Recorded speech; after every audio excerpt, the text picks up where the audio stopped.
Oke ya.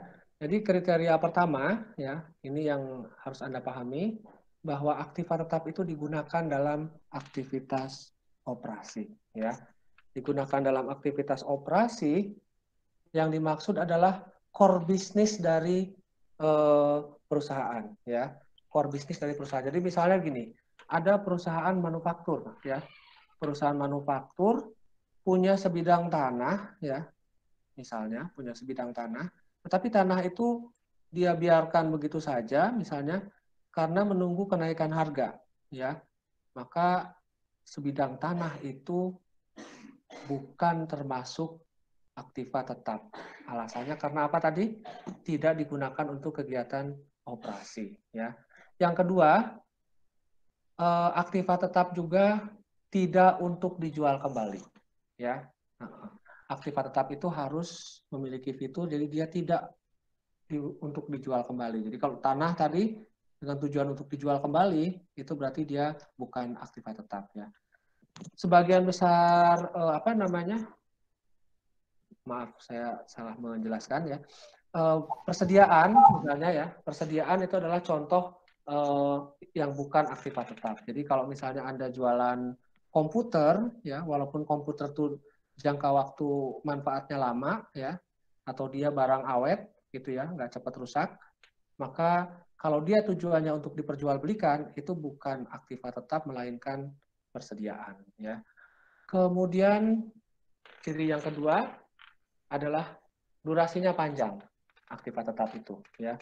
Biasanya cut off-nya adalah 1 tahun ya. Kalau lebih dari 1 tahun maka aktiva tetap. Tetapi Anda jangan salah juga ya.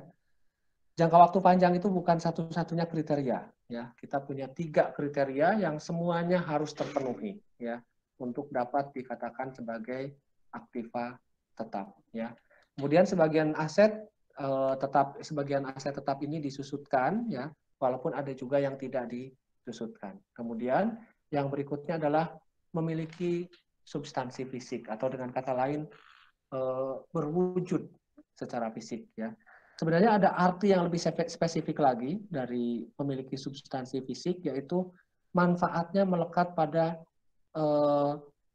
fitur dari fisiknya ya. Misalnya kursi itu nyaman untuk ditempati untuk duduk misalnya ya, laptop nyaman untuk melakukan komputasi dan sebagainya. Jadi apa namanya, substansi fisik itu berarti apa? Manfaatnya itu melekat pada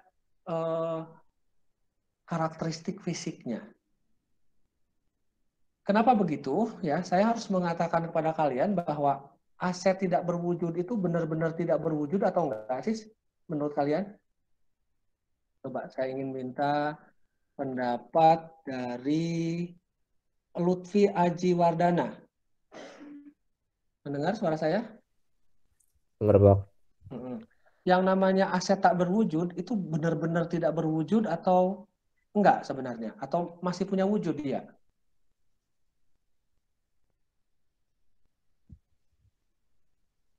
5, 4, 3, 2, miss. Tapi masih mending, masih nyaut ya. Muhammad Husni Ardani. Iya, Pak. Oke. Pertanyaan saya adalah apakah yang disebut aset tak berwujud itu betul-betul tak berwujud?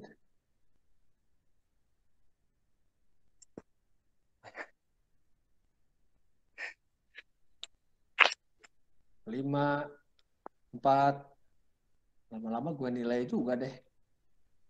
Oke, Miss Rina. Iya, Pak. Oke.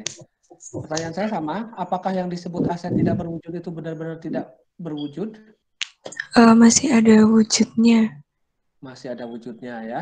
Oke, masih ada wujudnya. Sebagai contoh misalnya aset tak berwujud itu apa? Tulisan KFC. KFC. Itu kan cuma tulisan ya, tiga huruf ya. Tapi itu kalau Anda memakai tanpa izin, Anda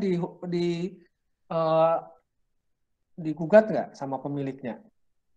Digugat kan ya. Jadi itu sebagai salah satu contoh bahwa yang namanya aset tak berwujud itu sebenarnya masih punya wujud, gitu ya. Masih punya wujud, tetapi apakah artinya 3 tulisan itu sebenarnya secara fisik? Penggunaannya apa? Jadi 3 tulisan itu saja tidak memancarkan manfaat. Manfaatnya itu lebih bersifat tersembunyi ya di balik 3 huruf KFC itu ya. Misalnya dengan KFC itu membuat Anda merasa lebih keren kalau beli gitu ya, walaupun mahal misalnya, atau KFC itu membuat Anda merasa lebih kekinian dan sebagainya, merasa lebih bergengsi begitu ya. Nah, itu salah satu contoh eh, tuah dari aset tak berwujud. Jadi tuahnya itu atau manfaatnya itu tidak berkaitan langsung dengan fisiknya, tetapi dia nyata memberikan manfaat ekonomi ya. Nyata ada tuahnya, tetapi tuahnya itu atau manfaat ekonominya itu tidak melekat pada fisiknya ya. Maka itu di sini untuk yang aset tak berwujud itu substansi fisik menjadi penting ya. Oke, dalam bahasa Inggris aset tak berwujud, aset tetap, kembali lagi ya ke aset tetap, itu biasa disebut dengan istilah property and equipment, ya, property, plant and equipment, atau kadang-kadang juga disebut fixed assets, ya. Satu hal lagi yang perlu kalian pahami adalah ini kadang-kadang anak keblinger, aset tetap itu kebalikan dari aset lancar. Jadi seolah-olah sisi aset dari neraca itu hanya terdiri dari 2 kategori, aset tetap dan aset lancar. Oke, saya cuma menanya hal sederhana saja. Setuju nggak Anda bahwa aset tetap itu adalah lawan dari aset lancar? Devinda, apakah Anda setuju kalau dikatakan aset tetap itu adalah kebalikan dari aset lancar? Artinya kalau bukan aset tetap berarti aset lancar. Setujukah Anda? Iya, Pak. Oke. Saya nanya yang lain lagi. Ercika, namanya bagus sekali. Ercika Destiara, apakah Anda setuju? Setuju, Pak. Setuju. Oke. Saya tanya yang lain lagi. Govani, mendengar suara saya? Iya, Pak. Setuju. Setuju Anda? Setuju. Setuju. Persetujuan Anda semua itu salah, nak ya. Ini saya harus mengatakan bahwa aset tetap itu bukan kontrasnya atau bukan lawannya aset lancar. Ya, yang benar adalah aset tetap itu merupakan salah satu kategori aset. Ya, itu yang benar. Aset tetap atau dalam bahasa Inggris tadi disebut property, plant and equipment itu adalah salah satu kategori aset yang memiliki 3 kategori yang tadi disebutkan. Ya, artinya ada nggak aset yang bukan aset lancar, tetapi juga bukan aset tetap? Ada nggak? Oke, saya akan minta partisipasi lagi. Karena aset lancar dan aset tetap itu tidak saling meniadakan, saya ingin bertanya nih kepada Mbak Bella. Bella, ada nggak aset atau kategori aset yang bukan aset tetap, tetapi juga bukan aset lancar, Bella? Ada kayaknya, Pak. Kayaknya, oke. Ada, Pak, ada. Ada ya. Oke, cukuplah suaramu sudah saya dengar ya. Kemudian yang berikutnya, tadi Bella mengatakan ada. Saya ingin Mbak Faizah memberikan contohnya. Apa aset yang bukan lancar tetapi juga bukan aset tetap? Belum tahu, Pak. Oke, nggak masalah ya. Ini kok namanya lucu sekali. Greget. Greget banget ya. Iya, Pak. Oh, perempuan ya? Iya. Saya kira greget itu laki-laki. Oke, berikan saya contoh aset yang bukan tetap juga bukan lancar. Kalau menurut saya tidak ada, Pak. Tidak ada. Oke, nggak apa-apa ya. Jadi aset lancar itu jelas satu kategori ya. Aset lancar itu satu kategori yaitu yang apa tadi? Manfaatnya kurang dari yang apa namanya masa manfaatnya kurang dari 12 bulan ya atau kurang dari 1 tahun atau dalam satu siklus operasi dia habis masa manfaatnya ya. Tetapi yang tidak lancar itu tidak hanya aset tetap. Yang tidak lancar itu bisa juga aset tak berwujud. Tadi baru kita bahas ya. Jadi aset tetap dan aset tak berwujud itu berbeda ya, berbeda kategori ya. Kalau aset tetap itu tangible ya, memiliki substansi fisik, kalau aset tak berwujud itu tidak memiliki substansi fisik ya. Maksudnya adalah manfaatnya tidak melekat pada wujudnya ya. Kemudian ada juga yang namanya misalnya investasi jangka panjang. Investasi jangka panjang dari namanya saja itu sudah bukan aset lancar ya, dari namanya saja. Tetapi dia juga bukan aset tetap ya. Investasi jangka panjang ya. Ada juga misalnya kalau dalam SAK itu salah satu SAK berbunyi properti investasi ya, investment property. Investment property ini juga bukan aset tetap ya, tetapi dia juga bukan aset lancar ya. Jadi ada beberapa kategori tadi yang saya sebutkan. Yang pertama adalah investasi jangka panjang, misalnya dalam surat berharga ya. Tetapi ada juga investasi jangka panjang yang dalam properti, yang dalam bentuk aset nyata, itu yang disebut investment property ya. Ada juga aset yang tidak berwujud ya. Aset lain yang tidak masuk lancar, tidak masuk keempat kategori, itu juga biasanya dikategorikan sebagai aset lain-lain ya. Jadi aset lain-lain itu juga termasuk kategori aset yang tidak lancar biasanya ya. Tuh, jadi aset tetap itu kalau saya bikin resume-nya sebenarnya merupakan satu kategori aset ya, satu kategori aset. Kategori aset lainnya adalah aset lancar, ada juga investasi jangka panjang, baik itu dalam surat berharga maupun dalam apa namanya aset nyata, properti ya, atau bisa juga aset tak berwujud, gitu ya. Itu satu slide saja lama sekali saya menjelaskan ya. Oke. Nah, ini adalah gambaran kepada Anda sekalian bahwa di beberapa industri ya, di beberapa industri peran aset tetap terhadap total aset itu sangat kecil ya. Industri yang punya yang pada teknologi seperti misalnya Microsoft ya, itu ternyata memiliki presentase aset tetap terhadap total aset yang kecil saja 7%, tetapi perusahaan-perusahaan yang klasik ya, perusahaan-perusahaan klasik yang sudah ada sejak lama ya, misalnya di sini contohnya Airlines ya, Wendy itu memiliki komposisi aset tetap yang banyak ya. Jadi ini sebagai penggambaran saja bahwa beda industri bisa jadi kebutuhan akan aset tetapnya berbeda-beda ya. Sebagai contoh, kalau WFH ini dijalankan seterusnya, bisa jadi bangunan kantor itu semakin tidak diperlukan ya. Kampus secara fisik bisa jadi tidak diperlukan suatu saat nanti ya. Kita cukup bertatap muka dengan menggunakan device masing-masing. Oke, sampai di sini saya benar-benar menunggu minimal 3 pertanyaan. Silakan.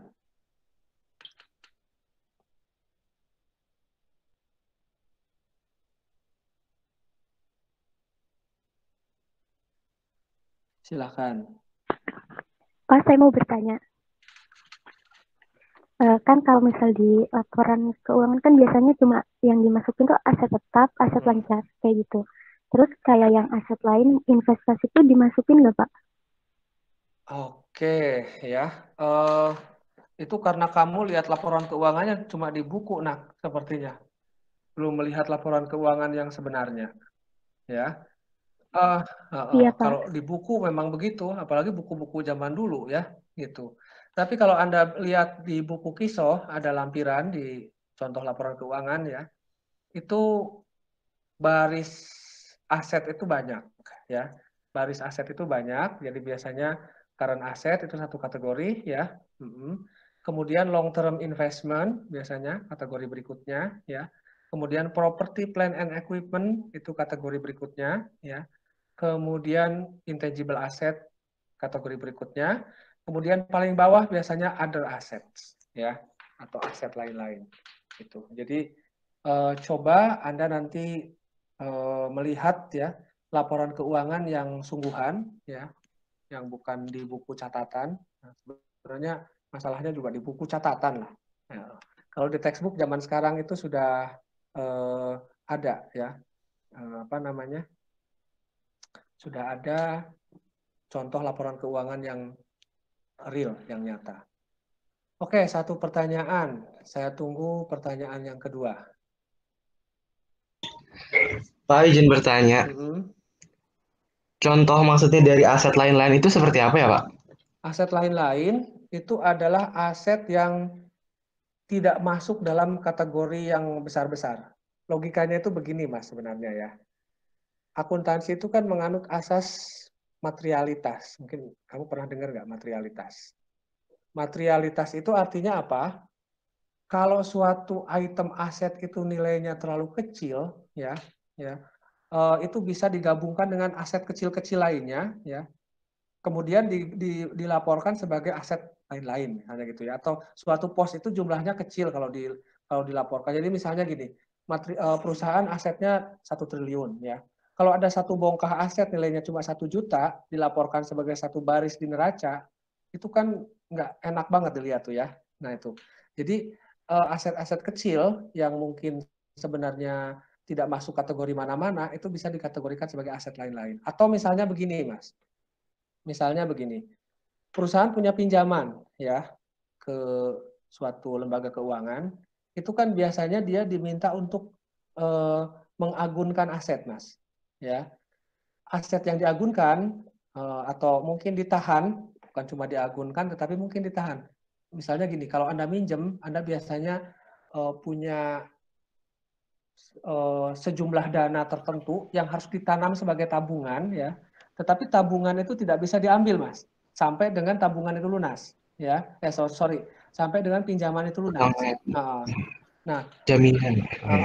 Ya, maka karena dia tidak bisa dipakai, tetapi masih dimiliki oleh perusahaan, itu bisa dikelompokkan sebagai aset lain-lain, ya. Jadi aset lain-lain itu adalah aset apapun yang tidak masuk kategori yang besar-besar tadi, Mas, ya.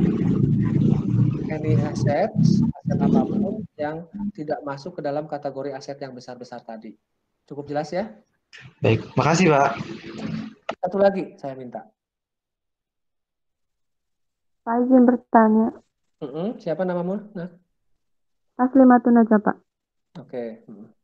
Silakan. Pak izin bertanya.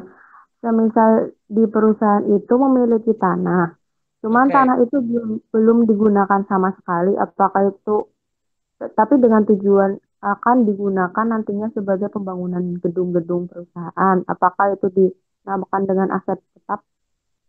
Nah, ini menarik nih pertanyaan seperti ini ya. Anda dalam praktek akan menemukan puzzle-puzzle semacam ini ya. Oke, saya terpaksa harus berbicara dengan agak profesional style ya, bukan basic lagi. Sebenarnya yang namanya pengkategorisasian aset dalam akuntansi itu tidak eksak, Mbak, ya. Walaupun tadi misalnya saya membedakan antara aset tetap dengan investment property, ya, aset tetap dengan properti investasi, tetapi keduanya itu sebenarnya secara fisik sama atau enggak? Bisa jadi sama, ya. Misalnya properti investasi itu misalnya begini, Unsur itu kan lembaga pendidikan. Katakanlah dia punya punya Sumarjito yang sekarang sudah jarang dipakai ya, digunakan untuk nikahan tuh sama masyarakat sekitar ya. Sebenarnya itu boleh dilaporkan sebagai properti investasi karena dia mendapatkan penghasilan tapi bukan dari SPP mahasiswa tetapi dari apa? Dari rental ya, dari sewa. Nah itu salah satu contoh properti investasi itu. Nah dalam kasus aset yang tadi misalnya tanah kosong tetapi belum digunakan.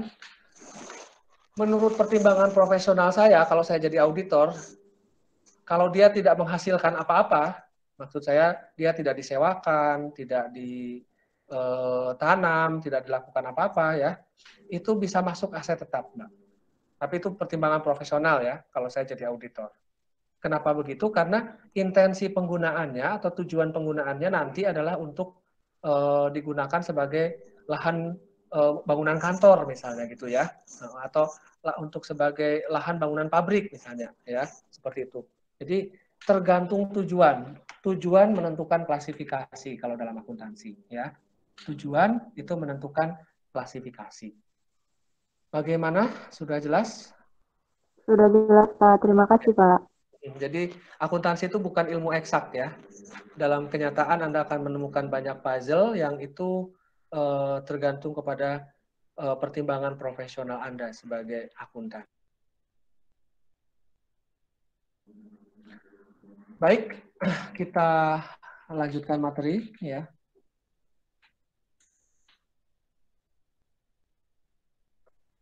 Nggak terasa udah jam 8.13 saja. Oke, hal kedua yang ingin saya tegaskan kepada kalian adalah cost principle ya, atau yang biasa disebut dengan istilah biaya perolehan ya. Biaya perolehan, prinsip biaya perolehan, sorry. Cost itu bahasa Indonesianya biaya perolehan ya. Kalau di belakangnya ada prinsipal berarti prinsip biaya perolehan.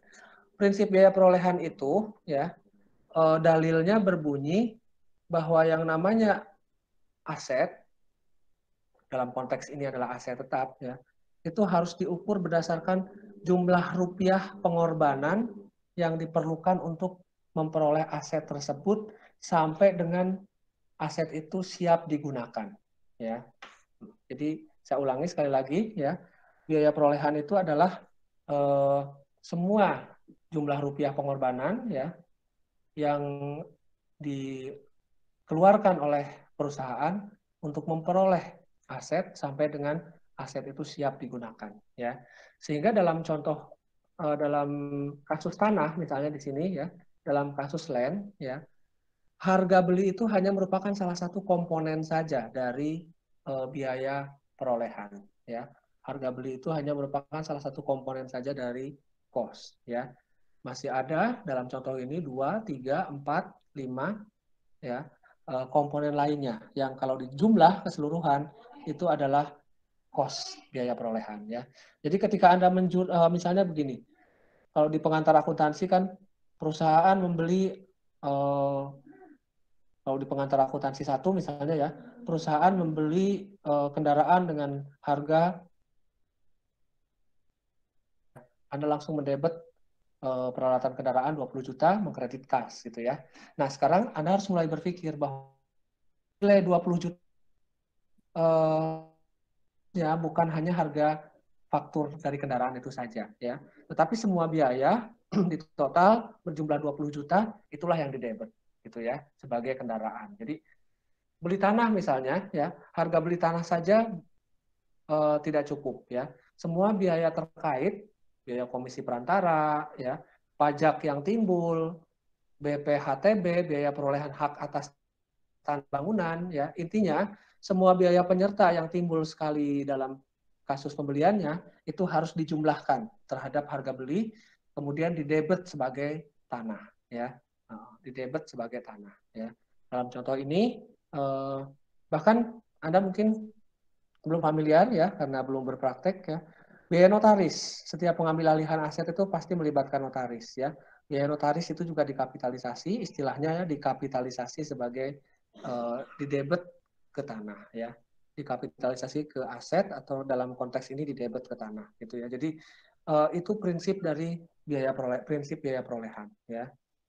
Akuntansi tidak hanya mencatat harga faktur tetapi menjumlahkan komponen-komponen lainnya dikapitalisasi sebagai aset semua ya. Oke. Kita lihat contohnya sekalian sekarang ya. Kita lihat contohnya. Di sini kasusnya adalah pembelian tanah atau dalam hal ini bahasanya adalah real estate ya. Anda perhatikan di situ harga belinya saja sebenarnya adalah harga belinya saja sebenarnya adalah 100 ya, $100.000. Harga beli tunainya adalah $100.000, tetapi nih Anda perhatikan. Di atas tanah yang Anda beli itu, ya, ada satu gudang, bangunan gudang, warehouse, ya, yang tidak akan digunakan, ya, yang tidak akan digunakan, yang akibatnya apa? Warehouse itu harus dipugar, ya, harus dipugar, diratakan dengan tanah, ya. Nah, pemugaran itu kan makan biaya, ya, pemugaran makan biaya, misalnya biayanya adalah untuk memugar itu 7.500, ya, tetapi sisa-sisa material lama masih menimbulkan hasil penjualan sebesar 1.500, ya. Sehingga kalau di neto 7.500 dikurangi 1.500 berarti apa? Pengorbanan bersihnya adalah 6.000, ya. Pengorbanan bersihnya adalah 6.000. Maka 6.000 ini yang sebenarnya adalah terkait dengan pemugaran bangunan yang tidak terpakai, ya. Pemugaran bangunan yang tidak terpakai itu dijumlahkan terhadap jumlah yang 100.000, gitu ya. Dijumlahkan terhadap jumlah yang 100.000. Oke.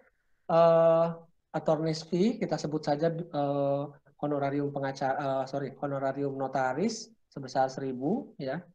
Ditambahkan juga. Kenapa ditambahkan? Karena dia sekali dikeluarkan, ya. Kemudian komisi perantara sebesar 8.000 juga dijumlahkan, ya. Sehingga yang Anda debit sebagai aset bukan 100.000, melainkan berapa? Yang Anda debit sebagai aset di sini menjadi berjumlah 115.000, ya. Nah, ini mungkin hal baru yang baru Anda ketahui setelah mengikuti pengantar akuntansi 2. Karena biasanya di pengantar akuntansi 1 kalau beli tanah ya satu angka saja, suruh di debit 115 misalnya gitu ya. Tapi di sini ternyata angka 115 inilah yang disebut cost atau biaya perolehan, ya. Cost atau biaya perolehan adalah angka yang 115 ini, ya, yang komponen-komponennya terdiri dari 100.000 ditambah 6.000 ditambah 1.000 ditambah 8.000. Oke. Nah, kalau tadi saya bilang aset tetap itu kategori aset, ya. Maka aset tetap itu memiliki beberapa subkategori atau saya sebut saja sub-subkategori, ya. Jadi aset memiliki beberapa kategori, ya, bukan cuma lancar dan tetap, ya, punya beberapa kategori aset. Nah, kategori aset tetap, ya, itu memiliki beberapa sub-subkategori. Sub-subkategori pertama adalah tadi land, tanah, ya. Sub-subkategori yang kedua adalah land improvement atau penyempurnaan tanah atau perbaikan tanah, ya.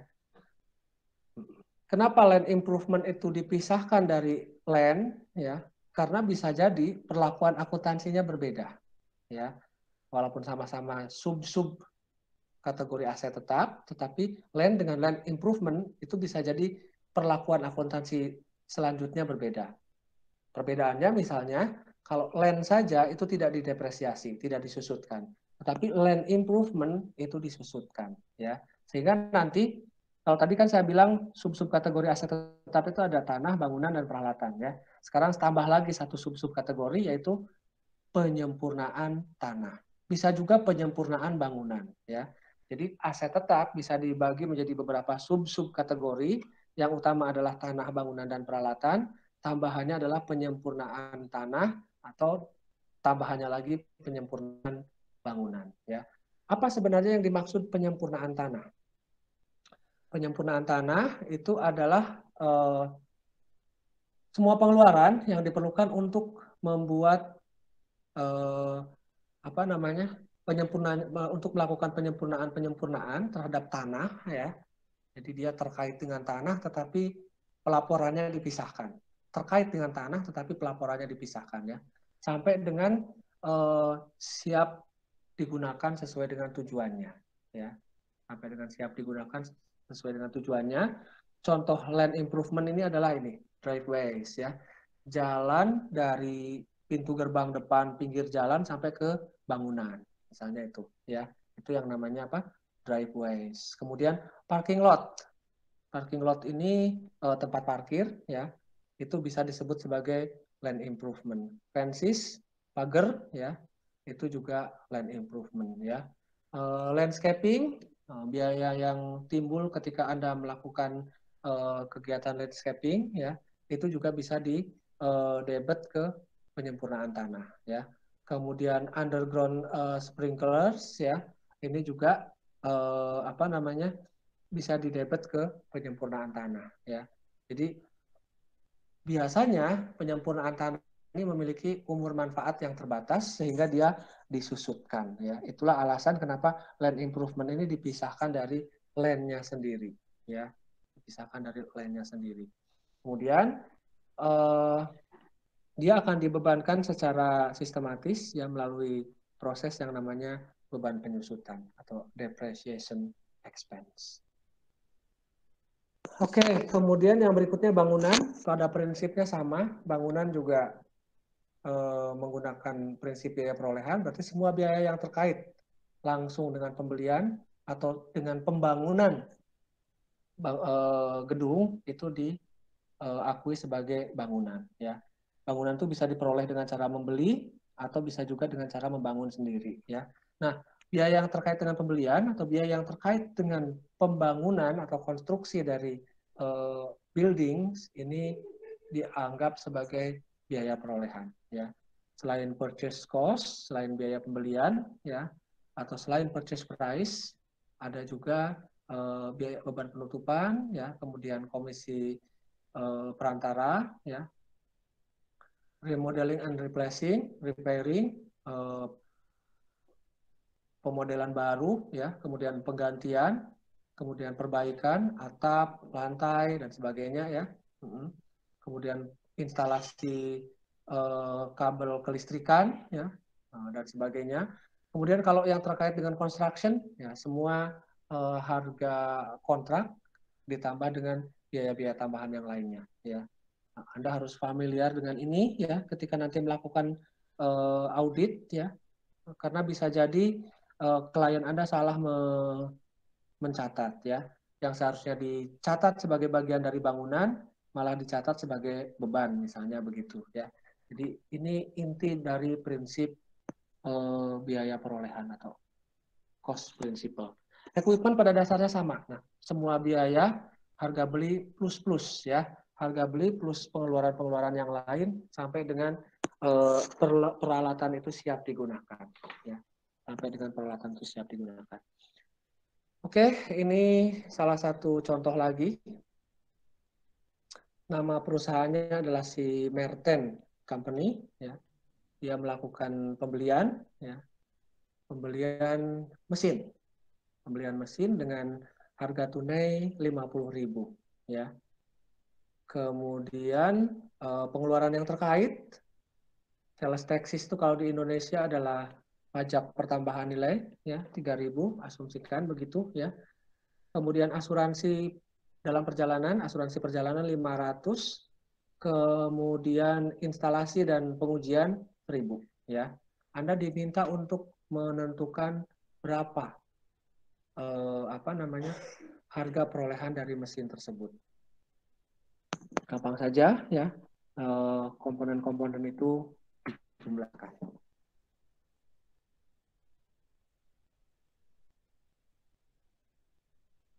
Oke, sampai sini akan saya tunggu 3 pertanyaan supaya tidak saya ngomong sendiri. Pak, izin bertanya. Kalau misalkan suatu perusahaan melakukan renovasi setelah gedung digunakan, itu masih masuk biaya perolehan atau bagaimana, Pak? Oke, siapa namamu? Ainun Gensa, Pak. Oke, bagus sekali pertanyaannya ya. Pengeluaran yang terjadi setelah perolehan ya. Pengeluaran yang terjadi setelah perolehan itu biasanya dibagi menjadi 2, Mbak ya. Yang pertama disebut pengeluaran pendapatan, revenue expenditure. Yang kedua disebut pengeluaran modal atau capital expenditure ya. Kategorisasinya begitu. Capital expenditure itu apabila renovasi atau perbaikan itu meningkatkan fungsi aset. Misalnya software di-upgrade ya, kalau kasusnya software nih. Atau misalnya bangunan tadinya nggak ada liftnya, jadi ada liftnya ya.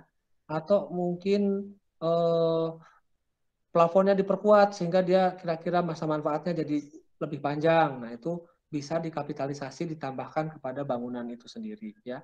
Tetapi kalau pemeliharaan yang sifatnya rutin ya, misalnya cuma ngecat yang kira-kira akan terjadi berulang kali dan dia tidak menimbulkan perubahan manfaat ya, itu dibebankan sebagai beban pemeliharaan ya. Jadi yang namanya revenue expenditure itu tadi yang pemeliharaan supaya fungsinya tetap seperti sedia kala, yang namanya maintenance itu kan tujuannya adalah apa? Supaya fungsinya tetap lestari ya. Sementara kalau pengeluaran modal itu biasanya improvement, ada perbaikan, entah perbaikan masa manfaat atau mungkin perbaikan fungsi ya. Nah, itu bisa dikapitalisasi atau ditambahkan kepada asetnya sendiri, misalnya bangunan itu. Bisa dipahami sampai sini? Bisa, Pak. Terima kasih. Jadi ditambahkan kalau dia meningkatkan manfaat. Dibiayakan sebagai beban pemeliharaan kalau apa? Kalau dia hanya sifatnya rutin ya. Sifatnya rutin, jumlahnya kecil, biasanya gitu. Yuk. Oke. Sekarang saya akan menjelaskan berikutnya, yaitu tentang penyusutan ya. Saya tadi pagi ngecek jawaban kalian ya, yang terkait dengan tugas ini. Saya jujur saja sebagian salah ya, sebagian salah ya.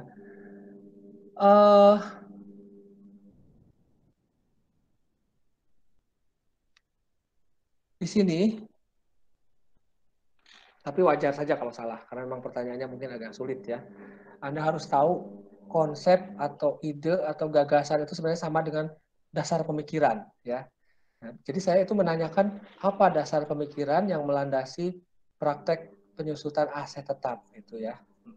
Nah, untuk menjawab itu Anda harus bisa memahami pengertiannya dulu ya.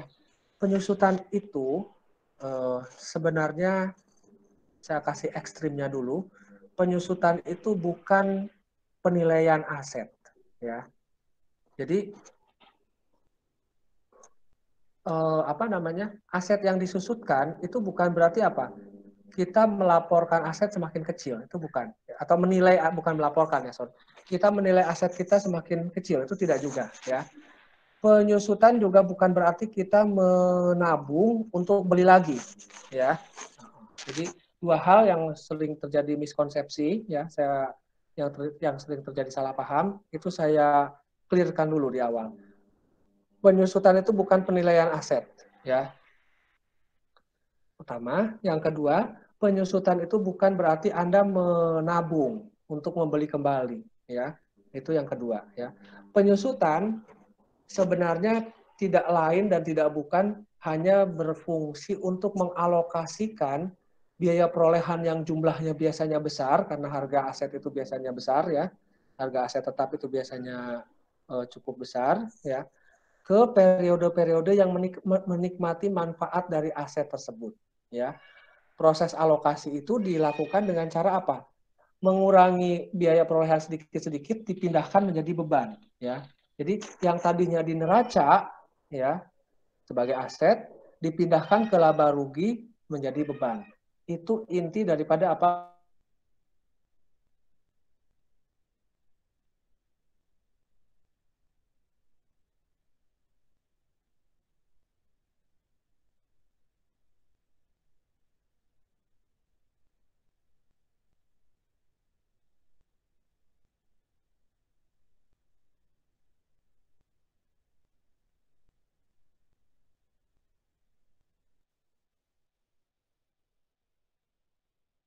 Ya, kalau misalnya tidak dialokasikan, berarti apa?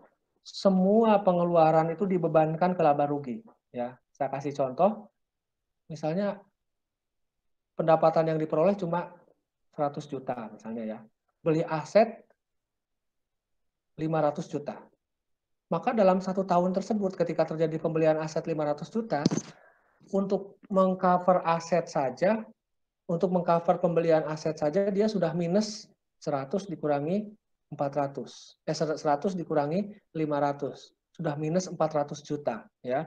Nah, itu kalau apa? Pembelian aset langsung dibebankan ke laba rugi pada periode terjadinya. Seperti yang biasa terjadi kalau Anda menerapkan akuntansi basis kas ya. Nah, akuntansi basis akrual itu menangguhkan pembebanan ya dengan cara menyusutkan itu. Jadi misalnya itu aset masa manfaatnya 10 tahun tuh yang 500 juta tadi ya. Maka untuk tahun ini ya yang dibebankan ke laba rugi itu cuma 50 juta saja ya. Sehingga apa? Ketika pendapatan angkanya 100 ya, 100 dikurangi 50 masih ada sisa 50 gitu ya.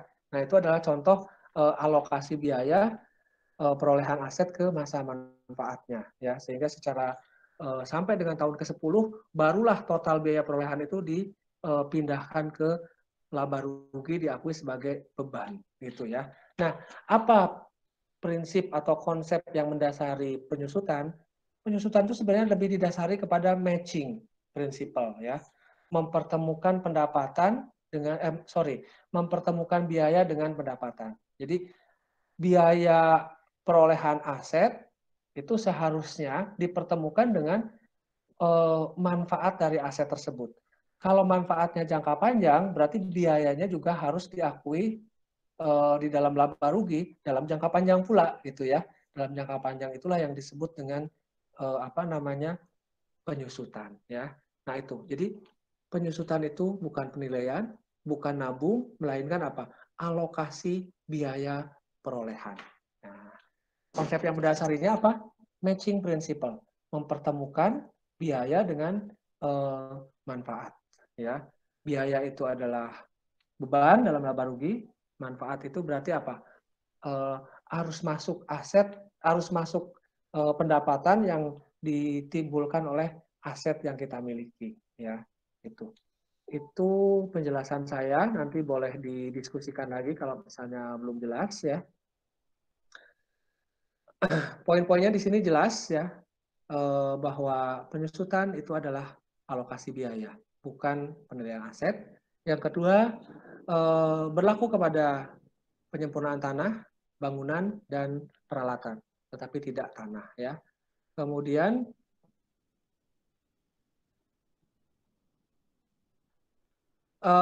latar belakang penyusutan ini rasionalisasi saja ya. Kan ada kemarin yang menjawab sistematik dan rasional ya. Nah, rasionalisasinya adalah karena kemampuan aset untuk menghasilkan pendapatan ya, revenue producing ability, kemampuan aset untuk menghasilkan pendapatan itu akan menurun ya sepanjang masa manfaat aset ya. Itu rasionalisasi ya, rasionalisasi dari penyusutan. Nah itu jadi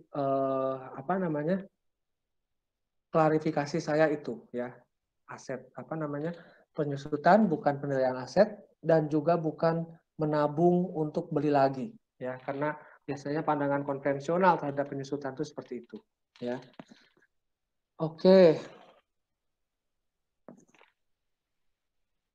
Ada 3 faktor yang harus dipertimbangkan ketika Anda melakukan perhitungan penyusutan. Yang pertama adalah biaya perolehan, yang kedua adalah masa manfaat, dan yang ketiga adalah nilai residu. Ya.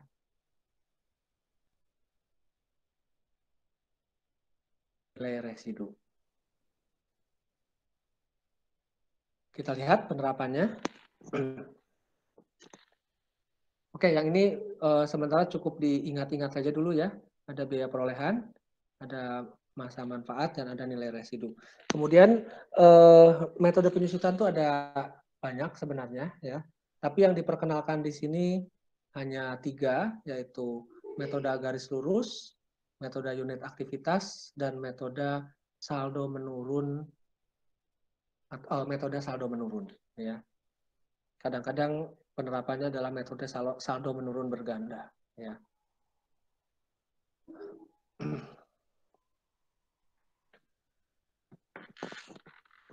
Di slide ini faktor yang diperhitungkan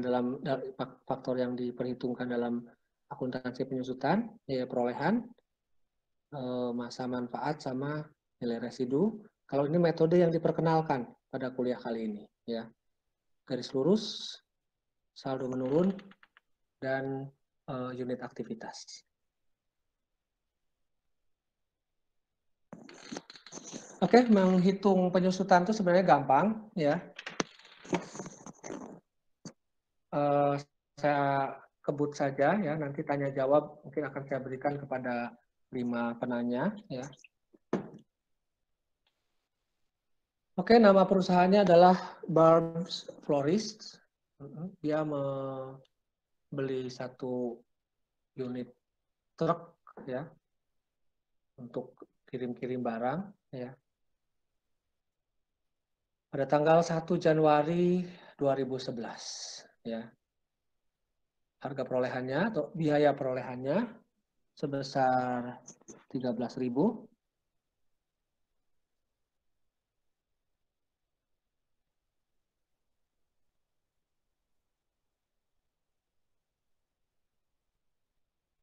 Ini setelah selesai ngajar ini saya langsung uji proposal skripsi ya, jadi tidak ada bedanya sebenarnya di dalam rumah atau di kampus. Kalau buat saya sepanjang hari bisa streaming ya.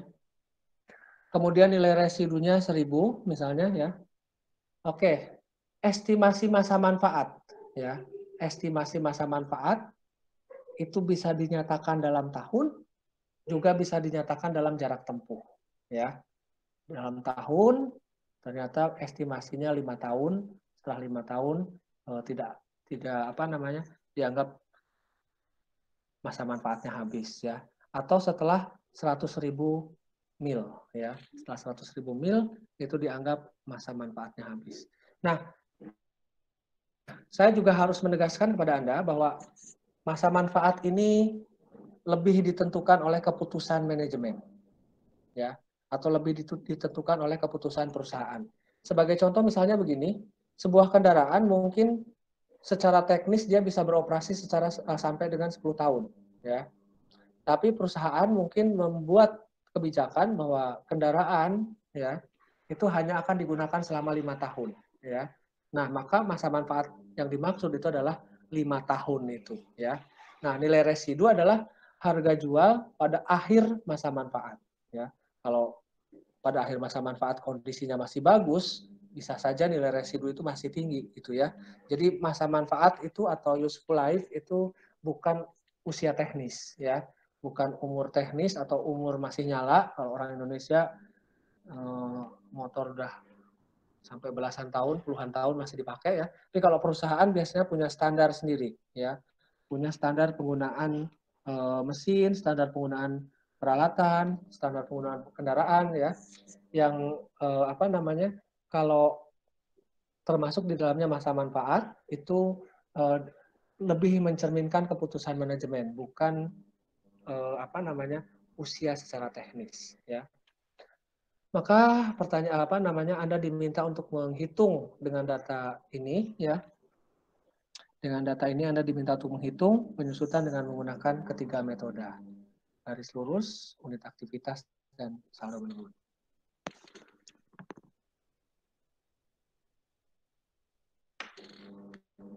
Oke, ini adalah penghitungan yang pertama, ya, metode garis lurus.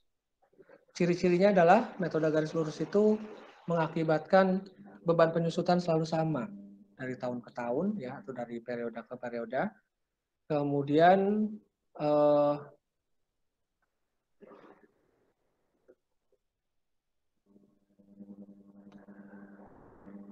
dasar penghitungannya adalah yang disebut sebagai depreciable cost ya, atau biaya yang disusutkan ya.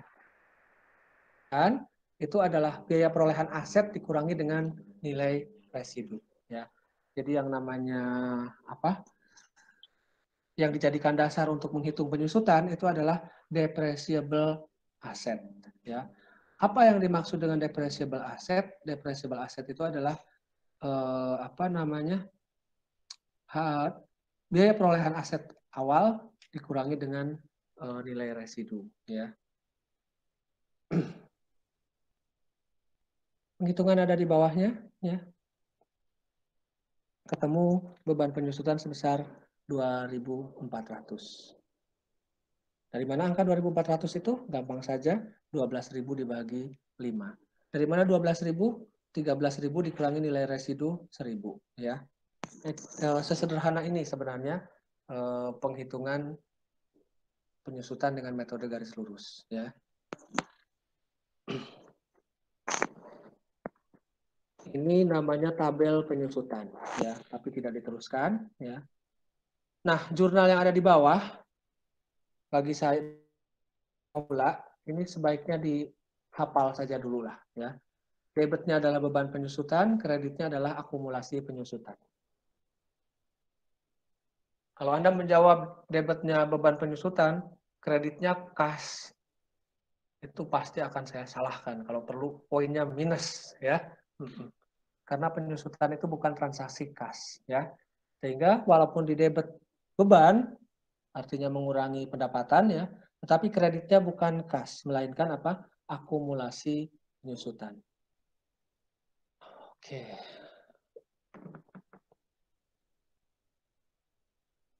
Nah, ini namanya tabel penyusutan.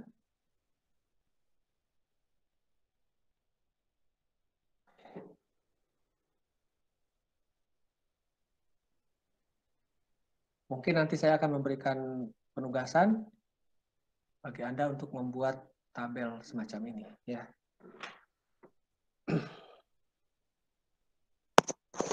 Nah, ini adalah metode unit aktivitas ya. Metode unit aktivitas itu tadi kan saya mengatakan estimasi masa manfaat itu bisa dinyatakan dalam tahun atau bisa dinyatakan dalam jarak tempuh ya. Maka metode unit aktivitas itu kita menggunakan estimasi manfaat yang dinyatakan dengan jarak tempuh. Ya. Oke, Anda lihat cara perhitungannya ya. Pertama kali Anda menghitung dulu tarif atau biaya penyusutan per unit. Bagaimana cara menghitung biaya penyusutan per unit? Biaya penyusutan per unit dihitung dengan cara depreciable cost dibagi dengan total unit activity ya. Total unit activity yaitu tadi yang 100.000 miles ya. 100.000 miles. Nah, setelah ketemu biaya penyusutan per unit, maka tahapan selanjutnya adalah Anda mencatat atau harus memiliki catatan mengenai berapa jarak tempuh selama tahun yang bersangkutan. Misalnya kalau jarak tempuh pada tahun yang bersangkutan adalah 15.000 dikalikan dengan biaya penyusutan per unit akan ketemu biaya penyusutan dalam tahun yang bersangkutan.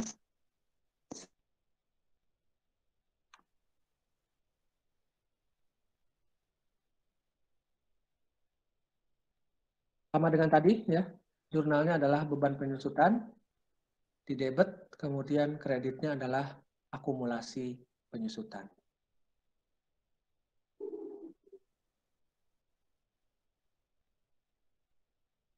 Oke, saya juga mungkin nanti akan menugaskan Anda untuk membuat ini.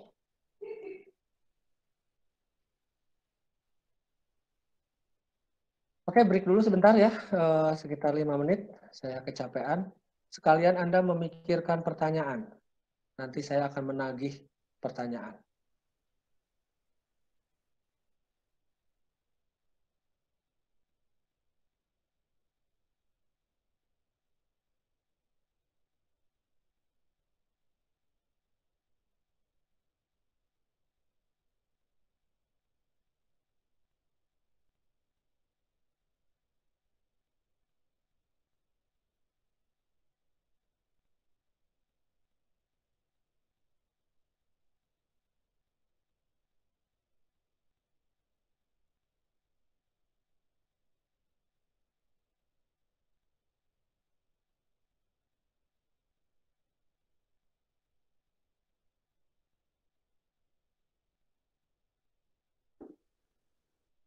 Oke, ada pertanyaan sampai sini. Saya tunggu. Silahkan, Mas. Pak, saya mau bertanya. Silahkan. Kan tadi kalau untuk mesin ataupun untuk bangunan kan ada metode depresiasinya pakai straight line dan segala macam. Tapi kalau pada untuk misalnya Pak hewan ternak, apakah bagaimana di penyusutannya, apakah disusutkan atau tidak, Pak? Nah, pertanyaannya adalah apakah hewan ternak itu aset tetap atau bukan? Nah, ini permasalahannya ya. Hewan ternak, nah ini satu kategori aset lagi ya. Tolong dimatikan dulu speakernya ya. Oke, pertanyaan bagus sekali. Hewan ternak itu dalam standar akuntansi, dan ini menjadi kategori aset yang tadi tidak disebutkan sama saya ya, disebut dengan istilah aset biologis. Aset biologis ya. Aset biologis. Aset biologis itu menurut ketentuan akuntansi yang berlaku saat ini ya, itu tidak disusutkan ya, tetapi diakui dengan biaya perolehan. Itu kalau untuk usaha kecil menengah ya. Kalau untuk misalnya perusahaan peternakan yang go public yang menggunakan SAK IFRS, maka dia harus dihitung nilai wajarnya setiap akhir periode ya. Dihitung nilai wajarnya pada setiap akhir periode ya. Selisih nilai wajar dari akhir periode sekarang dengan akhir periode sebelumnya, itulah yang diakui sebagai kenaikan atau penurunan nilai wajar aset biologis ya. Jadi aset biologis itu bukan aset tetap ya, sehingga yang berlaku justru bisa jadi metodenya metode nilai wajar gitu ya. Untuk aset biologis tertentu yang risikonya kecil, misalnya kayak tanaman atau lahan perkebunan, itu bisa jadi bukan menyusut, malah untuk sementara bertambah ya. Nah, kemudian nanti baru mengalami penuaan ya, baru ditebang gitu ya. Sehingga metode yang biasa digunakan untuk aset biologis itu adalah nilai wajar, Mbak ya. Sehingga tidak disusutkan. Anyway, pertanyaan bagus sekali ya. Oke, terima kasih, Pak. Oke, ada lagi? Silakan. Pak, izin tanya. Kembali lagi ke harga perolehan ya Pak. Biaya perolehan. Ya, yang tadi tanah misalkan, tanah kan misalkan sudah selesai dalam tahap biaya perolehan.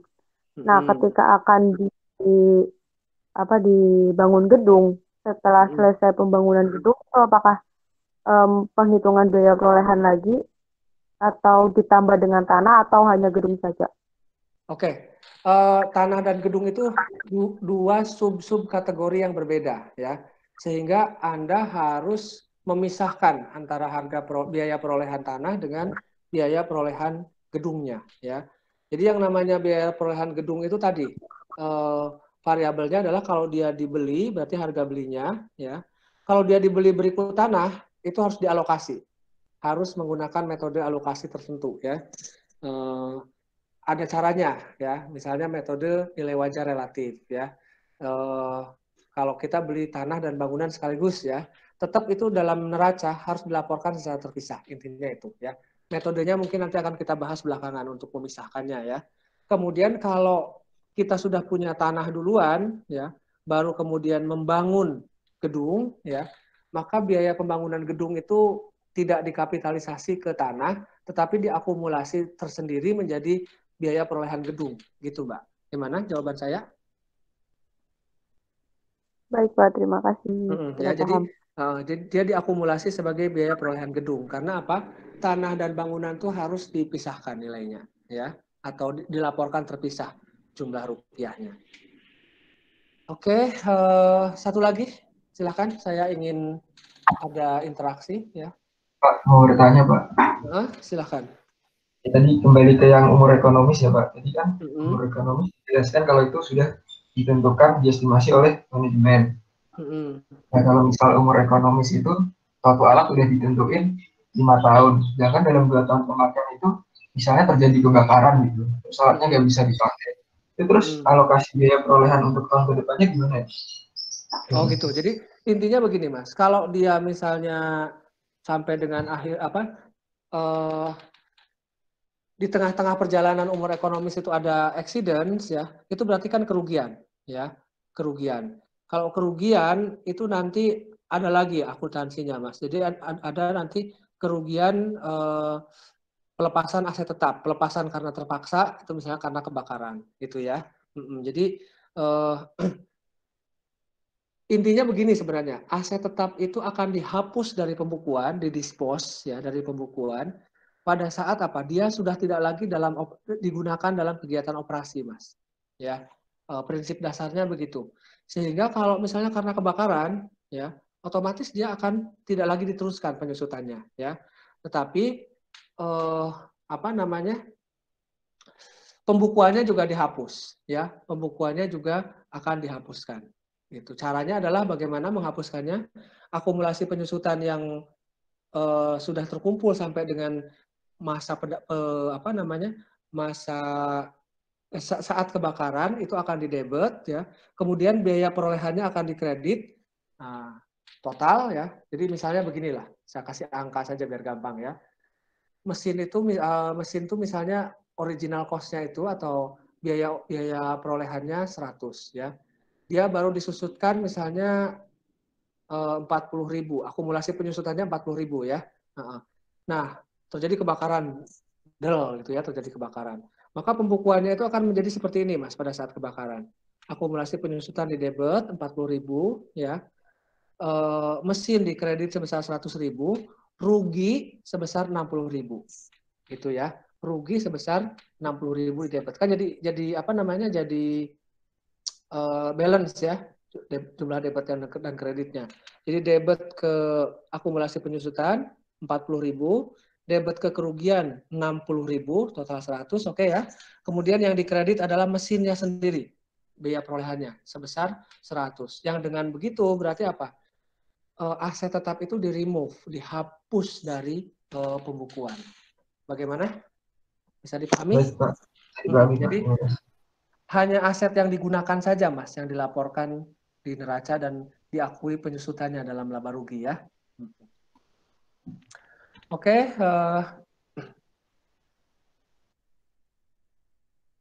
ini metode yang mungkin agak paling unik, satu agak sulit ya. Tapi sesulit-sulitnya juga masih gampang ya. Double declining ini dalam bahasa Indonesia biasa disebut dengan saldo menurun ya. Atau kalau dalam istilah ketentuan perpajakan ini namanya metode penyusutan dipercepat ya.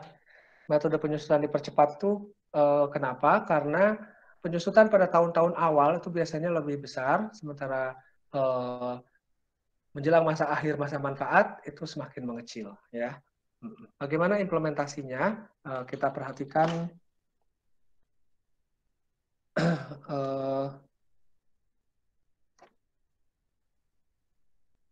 statement yang ini ya, statement yang ini. Ada tarif saldo menurun. Tarif saldo menurun ini biasanya satuannya persentase, Mas ya. Tarif saldo menurun itu satuannya persentase, itu merupakan 2 kali dari tarif garis lurus ya. Saya harus menjelaskan dulu tarif garis lurus, Mas ya, atau Mbak.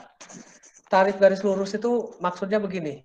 Kalau suatu aset masa manfaatnya 5 tahun, berarti tarif garis lurus itu 1/5 atau dengan kata lain 20% ya.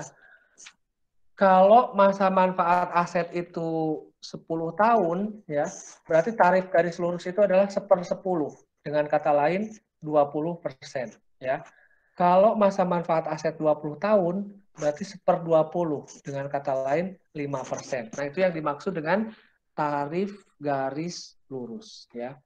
Nah, tarif saldo menurun itu adalah 2 kalinya ya. Sehingga kalau masa manfaat aset misalnya 1/5, maka untuk masa manfaat yang sama untuk saldo menurun itu 2/5 atau 40%. Oke, kita lihat saja nanti contoh perhitungannya langsung ya.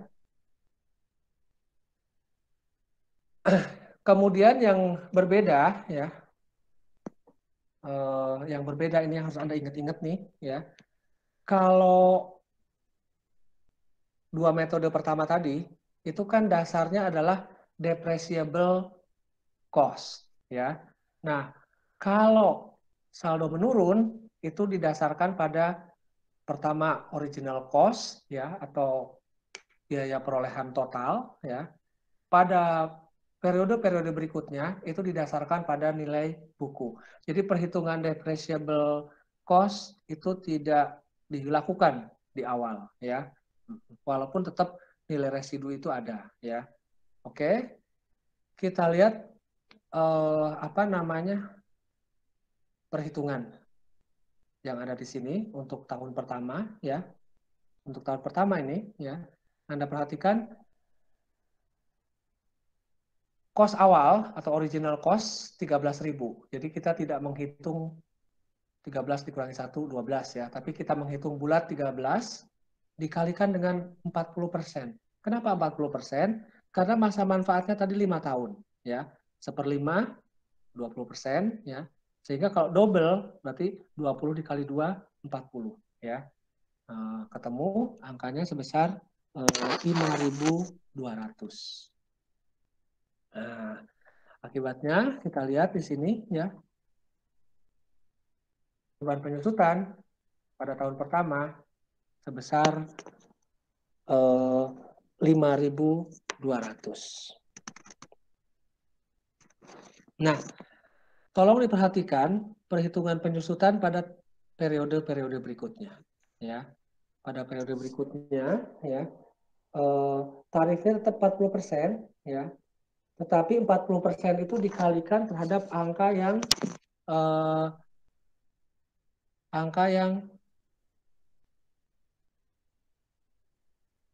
7.800 ya. Angka yang 7.800. Sorry, saya salah nih. Oh iya benar. Dikalikan 7.800 ya. Sehingga ketemu depresiasi tahun kedua itu sebesar 3120 ya.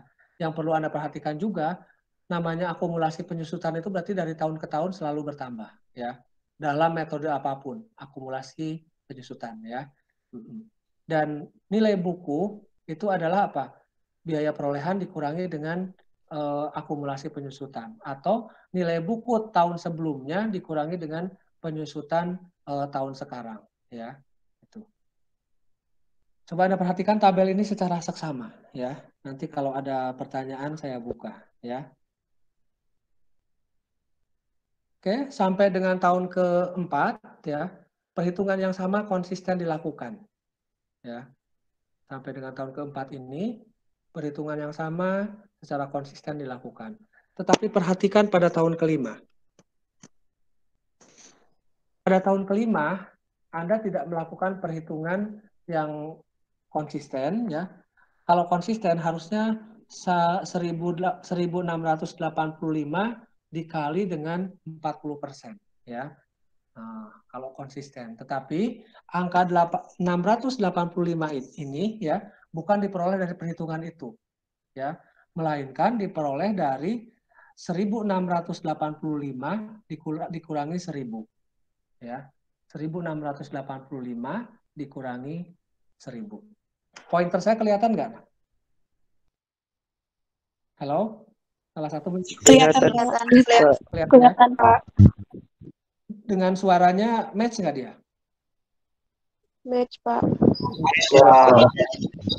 Takut saya pointernya ketinggalan atau suaranya yang ketinggalan, tapi match ya. Oke, kita lanjutkan ya. Jadi untuk tahun terakhir itu cara menghitung penyusutan agak berbeda ya. Kenapa? Karena kita menentukan nilai residu 1.000 ya. Karena kita memiliki data awal yaitu nilai residunya sebesar 1.000 ya. Nilai residunya sebesar 1.000. Itu. Jadi perhitungan nilai residu tetap ada, tetapi depreciable cost tidak digunakan. Itu ya. Itu poinnya, nah ya. Dan kalau Anda perhatikan di sini ya, kenapa akuntansi itu dikatakan sebagai seni bukan ilmu ya? Karena kalau Anda perhatikan coba di sini, beban penyusutan itu kan mengurangi pendapatan ya. Yang namanya depreciation expense itu kan menentukan laba rugi ya, menentukan jumlah laba bersih. Tetapi Anda perhatikan, data sama ya, metodenya berbeda. Ini adalah garis lurus ya. ini adalah unit aktivitas, dan yang terakhir adalah double declining balance. Beban yang dilaporkan itu berbeda-beda, ya. Sehingga apa artinya itu? Laba rugi itu dipengaruhi oleh pilihan metode akuntansi yang akan digunakan oleh perusahaan, ya. Ini poinnya, ya. Poinnya adalah Anda ingin melaporkan laba besar atau kecil, itu bisa dimain-mainkan dengan memilih metode akuntansi yang sesuai. Dan ini yang biasanya berujung kepada gugatan di pengadilan, ya. Nah, akuntansi memaksa perusahaan untuk melaporkan secara konsisten. Melaporkan secara konsisten artinya menggunakan metode yang sama dari tahun ke tahun, gitu ya. Boleh memilih salah satu, tetapi sekali memilih jangan menclok-menclok, gitu ya. Nah itu prinsipnya seperti itu. Nah, ini ada perbandingan 3 metode, ya. Ada perbandingan 3 metode, ya. Anda perhatikan kalau garis lurus itu beban penyusutan selalu sama, ya. Itu kalau garis lurus. Kemudian unit aktivitas juga relatif stabil karena dia tergantung kepada jarak tempuh, ya. Sedangkan yang mencolok perbedaannya adalah yang declining balance. Ini biasa disebut sebagai metode penyusutan dipercepat karena apa? Di tahun-tahun pertama penyusutannya tinggi, ke belakang semakin mengecil. Gitu. Oke. Kayaknya biar tidak berisik, gue tanya aja deh, ya. Lihat layar, saya akan bertanya kepada salah satu, tetapi nggak usah tegang. Salah juga nggak apa-apa, nggak akan dihukum, ya. Yang penting adalah saya mendengar suaramu, ya. Faizul Imtihan. Nah, iya, Pak. Ya, masih on ya. Oke. Iya, Pak. Jawaban mana yang benar? A, B, C, atau D? Cost allocation. Yang B, Pak. Oke. Excellent. Ya. Berarti melek dari tadi ya. Oke.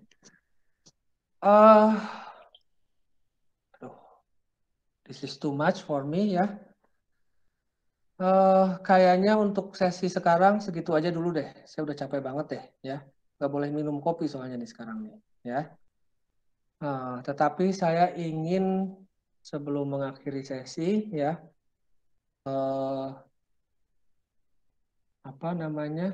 menyampaikan beberapa pesan kepada kalian ya, bahwa mengikuti kelas saya itu yang penting mengikuti proses dengan semestinya ya. Jangan terlalu ugal-ugalan ya. Misalnya copy paste atau curang, itu kalau ketahuan saya tidak memberikan pengampunan ya. Tetapi saya berkomitmen untuk tidak mempersulit kalian ya. Kalaupun misalnya prosesnya sulit, itu biasanya happy ending ya.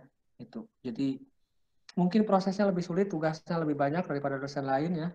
Tapi biasanya happy ending. Murid saya kalau tidak kebangetan banget itu pasti lulus lah ya. Itu. Yang penting Anda punya etika baik, punya rasa ingin tahu yang tinggi ya. Nanti kalau ada masalah silahkan disampaikan. Terus kemudian begini, ini good news-nya ya. Karena Anda sekarang sudah punya G Suite account ya, udah punya students.unsud.acid, Anda bisa menggunakan Hangout Meet untuk kerja kelompok ya, untuk diskusi bersama misalnya ya, grup-grup kecil-kecil teman-teman sejawat yang selama ini terpisah karena harus di rumah saja, Anda bisa melakukan video call secara kolektif ya, bahkan bisa sampai 150 orang tuh kalau kalian mau ya. Gitu. Dan saya juga berpesan kepada yang saat ini masih menggunakan Gmail, cepat-cepat untuk melakukan penyesuaian ya, minta tolong kepada yang sudah berhasil karena ini barang gampang sebenarnya ya, barang gampang. Oke, saya kira itu untuk pertemuan kali ini ya. Sampai jumpa di classroom dengan pertanyaan diskusi ya. Dan minggu depan by default adalah jam 7.30, tapi saya mungkin bisa memberikan penggantian jadwal secara sepihak dengan syarat dan ketentuan sebagaimana yang tadi saya ungkapkan di awal. Oke, sampai jumpa minggu depan. Selamat pagi. Ya, selamat pagi, Pak. Terima kasih, Pak. Terima kasih, Pak. Ya, udah, halo.